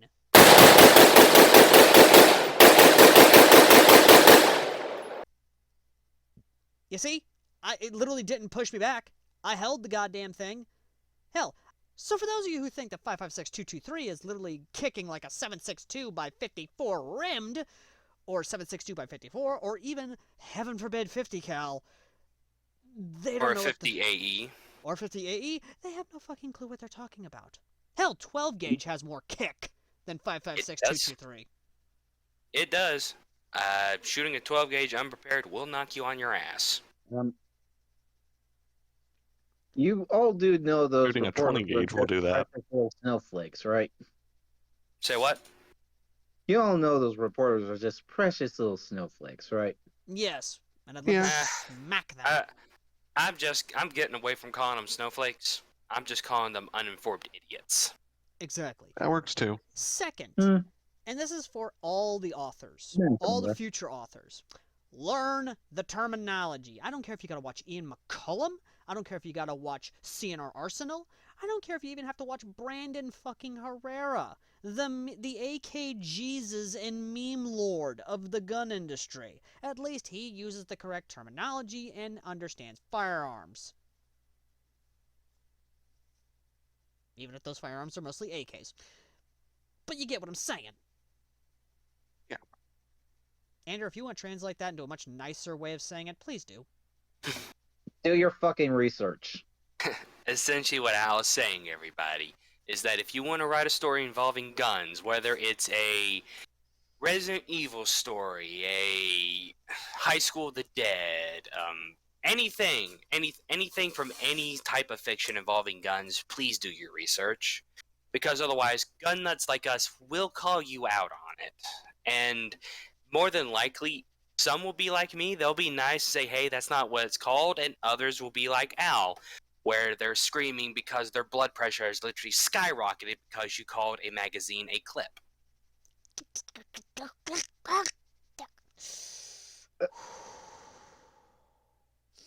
So, like I said, people, just please do your research. That's literally all we're asking involving fictional stories involving actual real-life firearms. And number 3, and this is just for everyone's safety and actual combating misinformation, actually depict proper firearm safety. Yeah. And for actual proper firearm safety, I would actually suggest Watching a course. watching a course. Taking a course. Now, moving on to a much more better, not blood pressure inducing, headache inducing, and me wanting to slap someone because I'm praying to God for fucking patience, because if he gives me strength, I will slap a bitch in the next month. Sorry. To end... Again, not you, Mark. I mean, Crimson. To end this podcast on a very high note, as high as one can get from that, a question I have gotten. What has been the best pitch meeting or idea that you have had with your fellow co-authors and your projects. Oh boy! Well, I think I'll start it off, and I think that was the pitch meeting with me and Al, where we talked about a Attack on Titan Fallout crossover. I was thinking of the Resident Evil one with Code Geass. Granted, I was also thinking of the big vampire mummy milkers, but that's just me. I'm a man of culture. I do think of cultured things. What I was expecting was not that for certain. I'm just saying, okay, Lady Dimitrescu. Ruff! Moving on.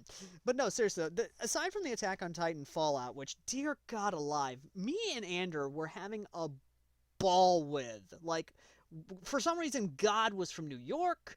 Frickin' the other world had fallen to war. And of course, there was communism. But that's just the small part of it. And ladies and gentlemen, you're going to get a taste of it here today. Ander. Yes? Much like a good pitch meeting video from that one guy who plays both the executive and the pitcher. Okay, you got that fanfiction pitch ready for me? I sure do, boss. Alright, what do you got for me? Okay, here's the thing. Okay, God. Okay, there's God. He's getting fed up with the way the Attack on Titan world is. You see?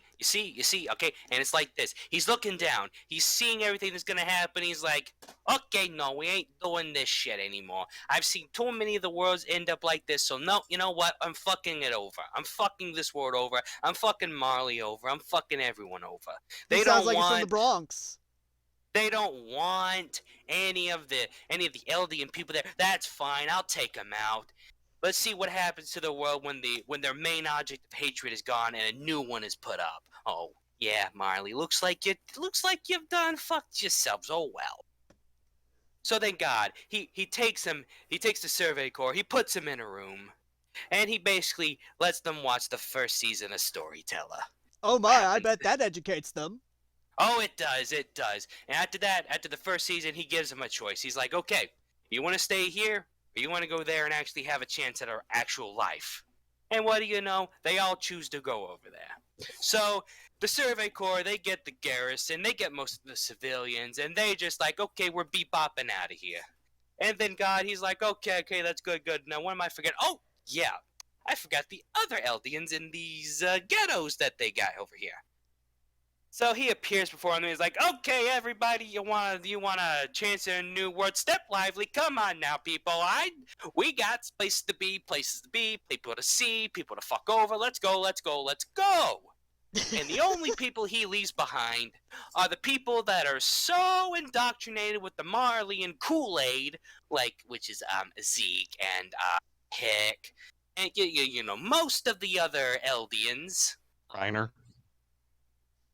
Reiner, not so much. He got knocked on the head and he's kind of conflicted about what to do. So, technically, because his family's going over to the new world, he gets to go too, so he sees them. He's fine. There's no need to worry about Marley anymore. It's only when they go over there they just realize, oh fuck, we don't know what to do. So God's like, oh yeah, I forgot. Y'all don't know how to survive in a wasteland. Okay, season 2 it is. And from that, they just watch season 2, and God spoils them a little bit, giving them a untouched army depot, along with a cryo vault filled with a bunch of U.S. soldiers. And, you know, as they're trading around, Arm gets stuck in a power armor suit. Like that kid from Christmas Story with the pole, right? Exactly, sir. In fact, some say that until they let him out, they could hear him. Like, guys? Hello? Get move! Hello? Guys?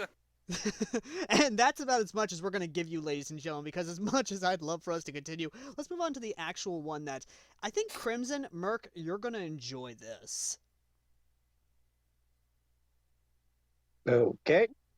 So, let me ask you guys something. You know Code Geass has this collective consciousness known as the Collective, right? Or is it basically their version of God? Collective Aware. consciousness. I never watched Code Geass. I'm aware from Code Ment. Well, buckle up, Buttercup, because this is where shit gets real. Because everyone has tried to figure out a way how to implement the collective consciousness from Code Geass. And me and Ander here, being the absolute mad lads we are with creativity, have figured out a way to do it. I'm scared. What would happen You should be. if, say, a researcher was digging a little in a place that they shouldn't be digging, and they almost discover the Megamycete, and the collective consciousness, freaking knee-jerk reaction, collects all the people they need to and puts them in a theater, and basically is like, yeah, no, your world is about to get fucked over pretty bad if you don't stop what's about to happen. Watch this and try and stop it. Megamycete? It's either going to be the Megamycete or the progenitor virus. Or the Godot. Either or. Oh, Resident Evil. Yes, yeah. Resident Evil. I was trying to remember where I heard that word from before. Jeez. Also, just throwing that out there, the redhead Jim honey, I kind of see her as Ada Wong, I'll be honest. Colin, huh? I'm just saying, I kind of see her as Ada Wong. That, or we can say she's Claire. Fair enough. Yeah. I mean, I'm just throwing that out there. Oh dear God, I just remembered an idea Wombat had for a while, involving with Resident Evil. We'll save that for the next episode. Okay. Can I bring up a story idea that I have not seen at all? Shoot. Sure. Okay, so here's more or less a setting that I've never seen at all. The gunpowder fantasy. We never see things like muskets, cannons, stuff like that being used in fantasy stories. We see it occasionally with one person using a gun, but we never see it actually implemented in a large scale. Mark? Yeah? There was a story Uh-oh. that did that, and sadly sorry. has been discontinued because the author lost interest in it. Ah, dang. Yes. I am attempting to do that with another story that I am writing. So anyway, continuing when on. humanity arrives, yes, I will make sure. I'll make sure it's linked in the pinned comment. Moving on, Thank you. Like I was saying, with the conversation I had with AirsoftAL was, honest to God, one of the best ones we've ever had when it came to Resident Evil. Unless, of course, we were having a man of culture talk, but that's never going to be on YouTube. Maybe on an exclusive website that you guys can pay exclusively for. Then, by all means, you may be able to hear us talk about this, but not on YouTube. Still deciding whether or not I want to open up on a second site for exclusive content there behind a paywall. But moving on. So Resident Evil is a honest-to-God interesting idea, because if you put that in Code Geass, it's like, oh, we have resistance fighters trying to usurp Britannia. The dead walk! The dead walk!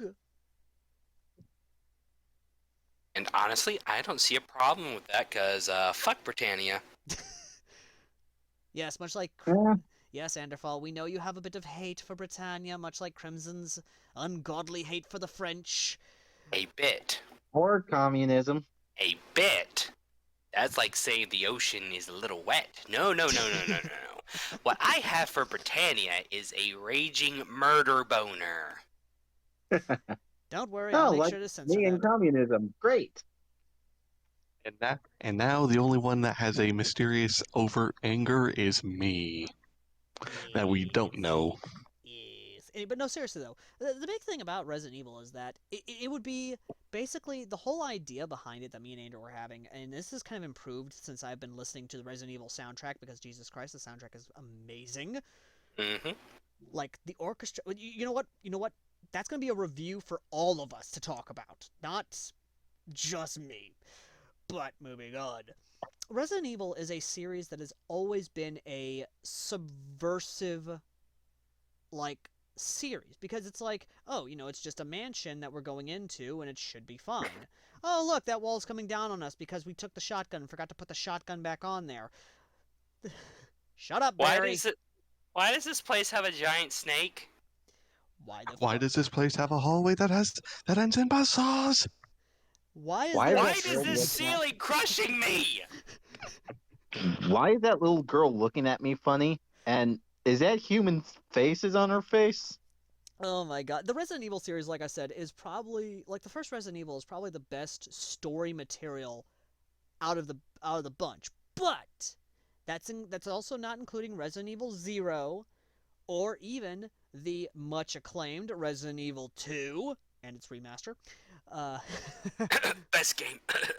oh yeah.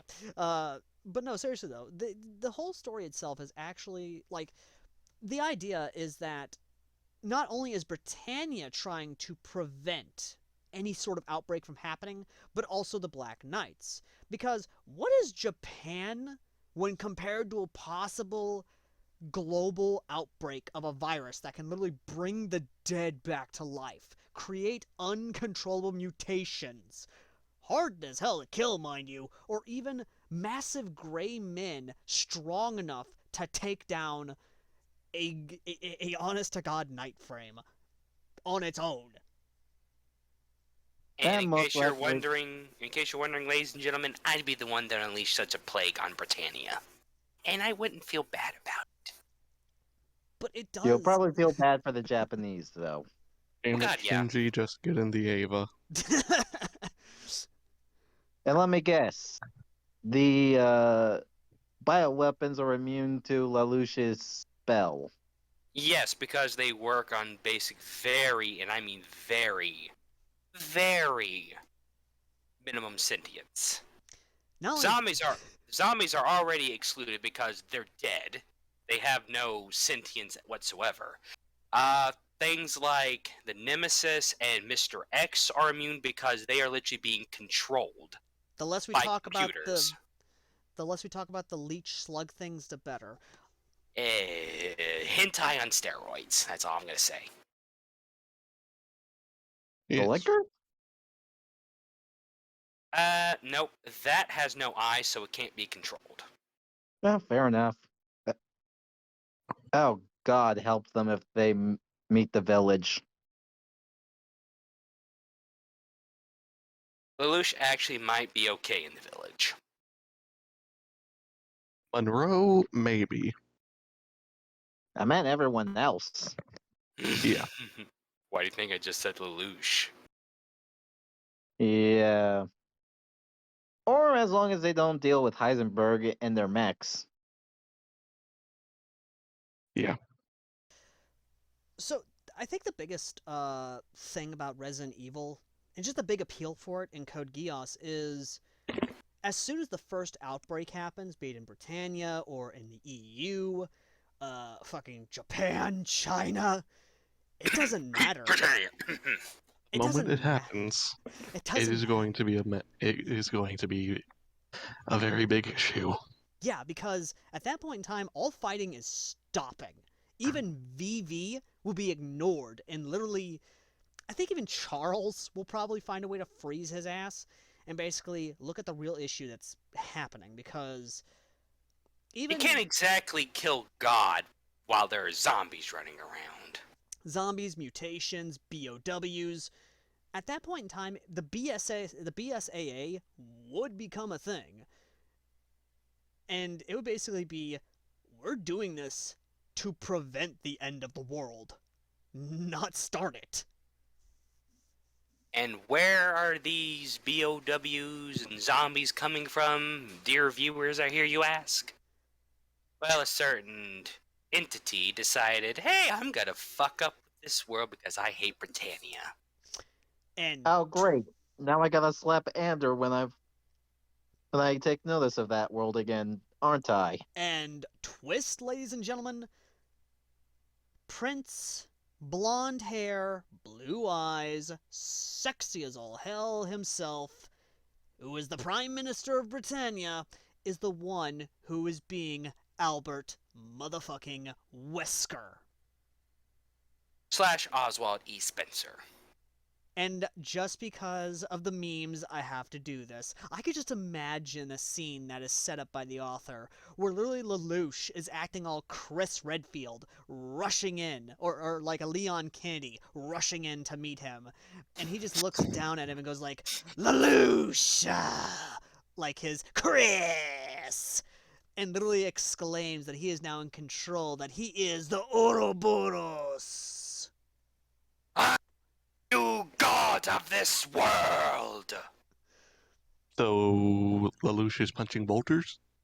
Exactly. No, he's.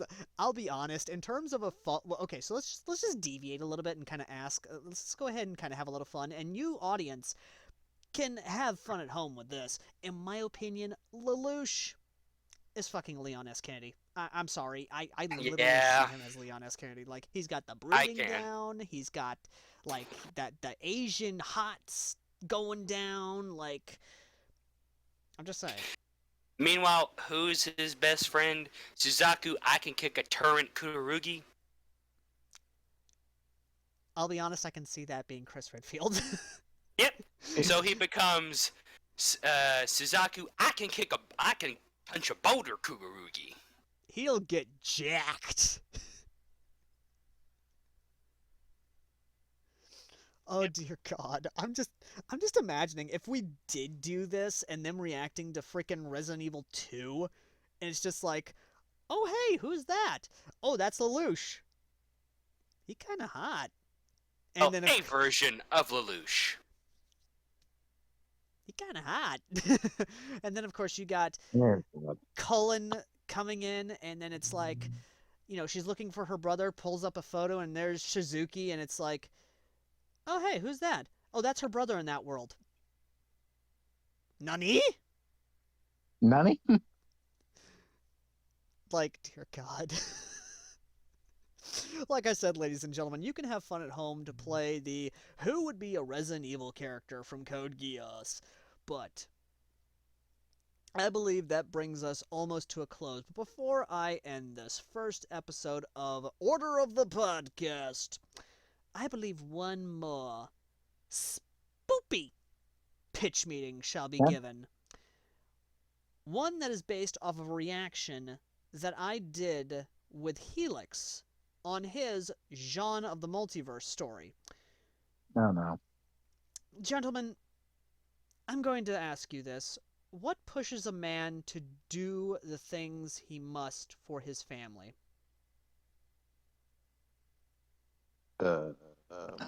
Let's see here. I'd say the heart. Well, let me paint you a picture.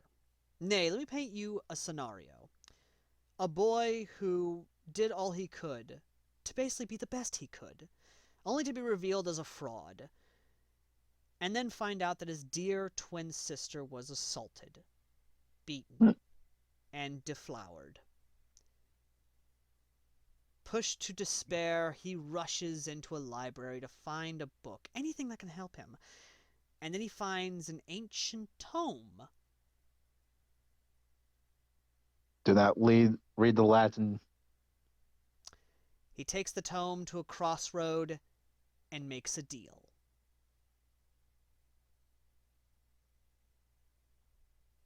Dear. The deal is he gets the power he can have to take revenge on those who wronged him and his family. But the sad thing is that, well, started out with good intentions, slowly grew into a second personality with a crackling radio sound that is emitted from the beast's mouth. Of course. Ladies and gentlemen, I present you the idea of what would happen if Jean Arc, or even if anyone of this scenario, is pushed to despair to make a deal with the devil and becomes the greatest demon of all time, Alistair. A split personality? A manifestation of one's own evil intentions and wants and desire for bloodlust? I leave it to you. or it's the true personality that he hid deep down all along. That Alistair is the true Jean, the Jean that we know. Nothing more than a fantasy, a play, if you will. So, we ask that you stay. But no, seriously though, ladies and gentlemen, and of course you guys as well, I say we end this podcast on this one last pitch meeting. The idea that Alistair is the very manifestation of all the characters' darkness, all their feelings, to be unleashed on the world, only to be banished back to hell. So, I say we each choose a show of our liking, and we give a short pitch. I've already done one for Jean. Ander, you go first. Would say Lelouch v. Britannia from Code Geass. Of course. Oh, you have my attention. I mean, after all, one of the worst days of his life was when his mother was murdered and his father banished him to Japan, only for his country to invade Japan and attempt to kill him. And after carrying his sister through that field of bodies, enough was enough for him. So he went to a crossroads and he made a deal. His soul for the power to completely obliterate Britannia.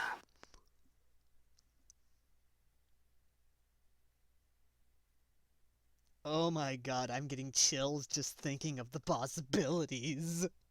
And I have a second choice as well. Oh, I shall allow it.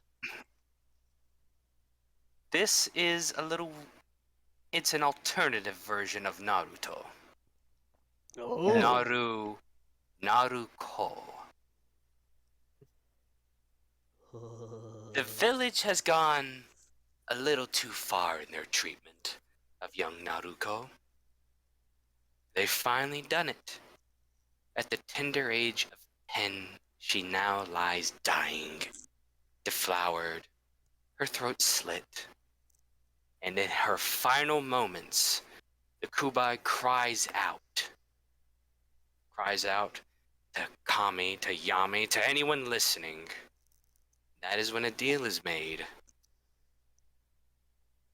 Deal that would transform young Naruko into insert your name for her here, the radio demon, upon which she would wreak a bloody revenge upon Konohaguru and all that has hurt her. Oh my god, that's really good.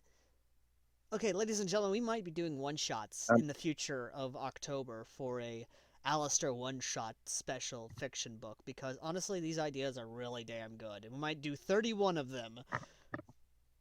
Oh boy. Maybe as short stories, we don't know.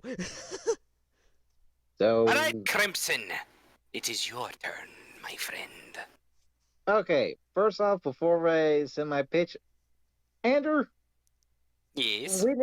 We need to give you a static effect when you do that, because Jesus Christ, you almost sound like Alistair. Almost. I'm not that good at editing it, ladies and gentlemen. I haven't had this much fun since the stock market crash of 1929. So many orphans. Okay, sit the fuck down. Okay, Crimson, present us your pitch. Alright, so I got an idea. Mm-hmm. It evolves with the rising of the shield hero. Okay. Ooh. Color me interested. It happens after Nafumi lost his match with the spear hero. Of course, not fairly lost. Thus, as we all know, Raftalia was unable to convince Moniyasu that he was in the wrong. Instead, she was given a new slave mark to Moniyasu. Nafumi, in anger, finally lets go.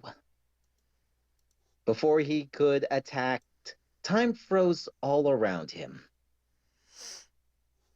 When he turns around, there happens to be a demon. Without even saying the word, the demon reaches his hand out to Nafumi. And Nafumi, with nothing left to lose, just shakes the hand. In that moment, Nafumi disappears from Melamark. No one has seen him until the next wave comes. And while everyone is fighting their lives against the horde of monsters, the monsters are being killed by a mysterious other force. And when the other heroes are about to face the boss, they are met with the horrifying discovery as Nafumi stands over the now dead boss. And with a crackling voice and a shield now with a heavy mic, he speaks to them as the radio shield demon. Ooh. Hot damn.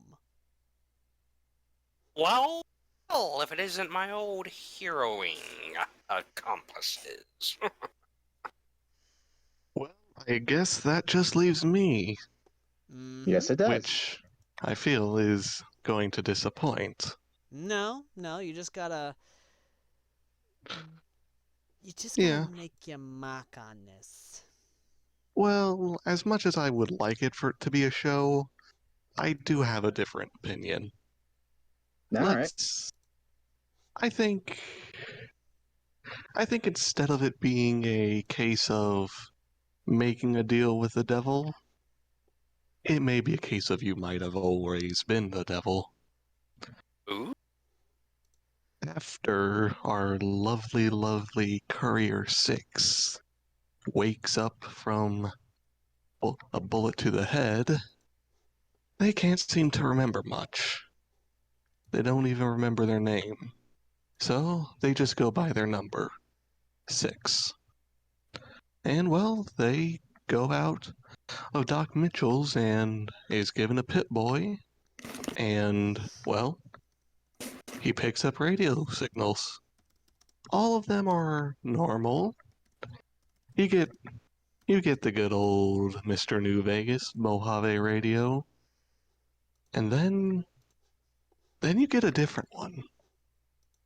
One that doesn't have any numbers, just says, "Hey." He turns it to it, and what does he hear? He hears nothing at first, but then just before he turns it, he hears someone speak. "Hey, I think you and I would get along if you just decide to listen well. Here we have a nice old day out in the Mojave. Good Springs is having issues. Maybe someone can come along and fix it up. Who knows? Maybe I'll do some good."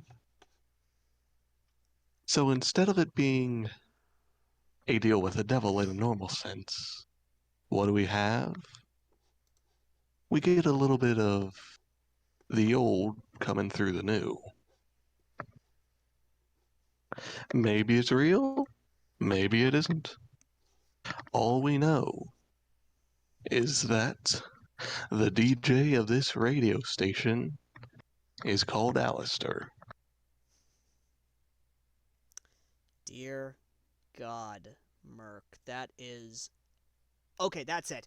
Ladies and gentlemen, I joked about doing a one-shot Halloween-type themed book for Alistair, but after hearing these three magnificent bastards, and yours truly, of course, but no, seriously, just these three magnificent bastards.